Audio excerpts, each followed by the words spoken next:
फिर उसने जो मुझे कहा, उसने मुझे सोचने पे मजबूर कर दिया। उसने कहा, मैम, अगर मैं मम्मी पापा को बताऊंगी तो उनकी इतनी पुरानी दोस्ती टूट जाएगी। मैं नहीं चाहती कि उनकी दोस्ती टूटे। एक बच्ची जो खुद इतनी मानसिक पीड़ा और परेशानी से गुजर रही थी, उसको अपनी मम्मी पापा की दोस्ती बचाने की चिंता थी।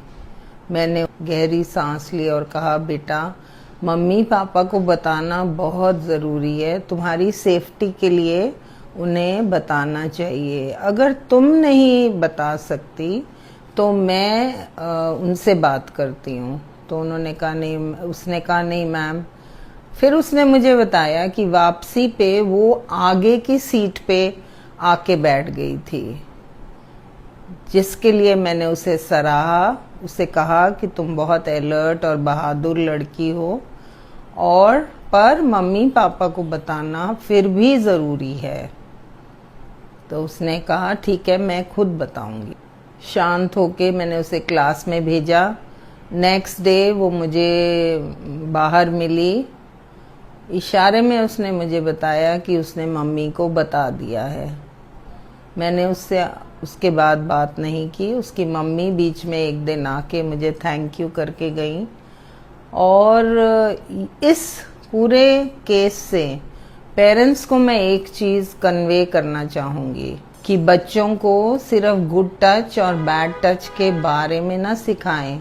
उन्हें ये भी बताएं कि अगर कुछ होता है, नो मैटर व्हाट, तो उन्हें आके आपको बताना है। और सबसे ज़रूरी, बच्चों को ये पता होना चाहिए कि अगर मैं कुछ भी बताऊंगा घर में तो मम्मी पापा मुझे ब्लेम नहीं करेंगे। क्योंकि कभी कभी बच्चे अपने साथ हुई घटना से ज़्यादा इस बात से डरते हैं कि मम्मी पापा का रिएक्शन क्या होगा। तो बहुत ज़रूरी है उन्हें ये विश्वास दिलाना कि तुम्हारे साथ कुछ भी गलत हो तो आप हमें बताइए।